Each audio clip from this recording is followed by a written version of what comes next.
আজকের শাপলা চত্বর থেকে সরকারকে হুঁশিয়ারি দিচ্ছি, যদি দেখি ইসলামের স্বার্থ বিরোধী কোনো কাজ হচ্ছে, যদি দেখি মার্কিন এজেন্ডা বাস্তবায়ন হচ্ছে, যদি দেখি আমার স্বাধীনতায় মার্কিন আগ্রাসন থাবা বসাচ্ছে, আরেকবার জিহাদের অস্ত্রগুলো ঝমঝমায় উঠবে।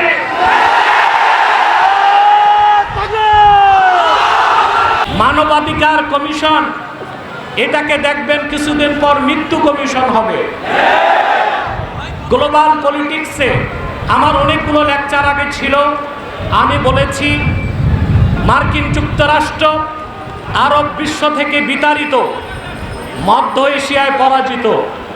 এখন যুক্তরাষ্ট্রের যুদ্ধনীতি বাস্তবায়ন হবে ইন্দো প্যাসিফিক অঞ্চলে।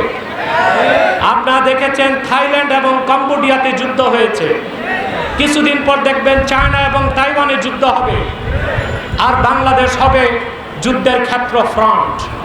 আপনারা শুনেছেন রোহিঙ্গারা তাদের রাজনৈতিক দলের আত্মপ্রকাশ করেছে। এই আমেরিকায় রোহিঙ্গাদের হাতে অস্ত্র দিবে যারা বাংলাদেশি মুসলমানদের বিরুদ্ধে অস্ত্র ধারণ করবে। বাংলাদেশকে সিভিল ওয়ার বা গৃহযুদ্ধের মাধ্যমে বাংলাদেশের স্বাধীনতাকে বিপন্ন করার মার্কিন চেষ্টার অংশ হিসেবে কথিত জাতিসংঘের মানবাধিকার কমিশন প্রতিষ্ঠিত হয়েছে। আজকের পরই এই জাতিসংঘের কমিশনের কার্যক্রম নিষিদ্ধ করতে হবে। যদি করা না হয়, এই শাপলা চত্বরে 13 সালে যারা রক্ত দিয়েছে সে আলেম ওলামা পীর মাশায়েখ এখনো বেঁচে আছে। প্রয়োজনে ইসলামের সুমহান স্বার্থ রক্ষায়, মুসলমানদের মৌলিক দাবিগুলো আদায়ে আর বাংলাদেশের স্বাধীনতা রক্ষায় আরেকবার তারা রক্ত দিতে রাজপথে নেমে আসবে। জিহাদের কথা বললে জঙ্গি বলে। আপনারা বলুন তো, জিহাদ অস্বীকারী মুসলমান না কাফের? আবু দাউদ শরীফের একটি হাদিসে এসেছে, আল্লাহর হাবিব সাল্লাল্লাহু আলাইহি ওয়াসাল্লাম ইরশাদ করেছেন, ওয়াল জিহাদু মাযিন মুযবাসানি আল্লাহ ইলা আন ইউকাতিলা আখিরু উম্মতি আদ-দাজ্জাল।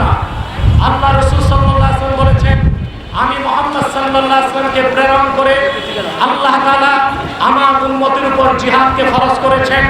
আমার উম্মতের শেষ ব্যক্তি কর্তৃক অর্থাৎ ঈসা রুহুল্লাহ আকাশ থেকে নেমে দাজ্জালের সাথে লড়াই করার আগ পর্যন্ত জিহাদের হুকুম বাকি থাকবে। মোল্লা আলী কারি স্পষ্ট ফতোয়া দিয়েছেন, ওয়ালা শাক্কা আন্না ইজমা আল উম্মা আন্না আল জিহাদ মাযিন ইলা ইয়াউমিল কিয়ামাহ ওয়া লাম ইউনসা। জিহাদের হুকুম কিয়ামত পর্যন্ত বাকি থাকবে, এটা মানসুখ হয় নাই, এটা ইজমায়ে উম্মাহ। এবং সমস্ত আহলুস সুন্নাহ ওয়াল জামাতের বাংলাদেশী ও আরব বিশ্বের আলেমরা একমত, মান আনকারা মাশরুইয়াতাল কিতাল ওয়াল জিহাদ ফাহুয়া কাফির। জিহাদ বা কেতালকে যে অস্বীকার করবে, জিহাদ বা কেতালকে যে সন্ত্রাস বলবে, নিঃসন্দেহে সে কাফের।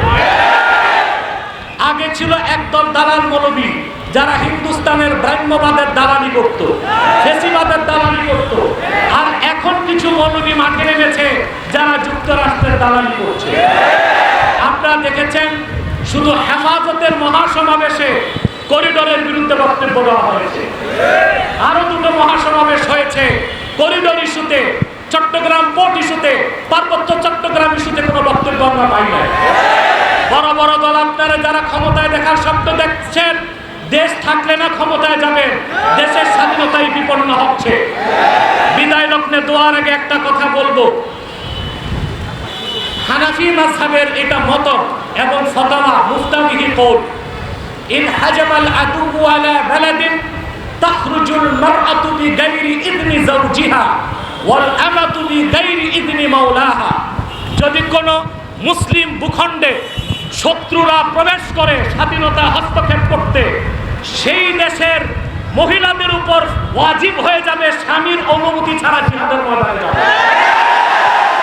দাসী বান্দিদের উপর ওয়াজিব হয়ে যাবে মনিবের অনুমতি ছাড়া জিহাদের ময়দানে যাবে।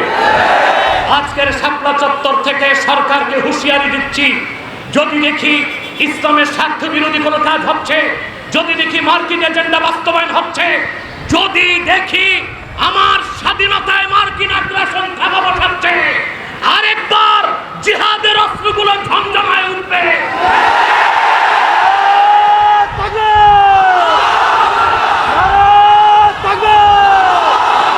মানবাধিকার কমিশন মানবাধিকার কমিশন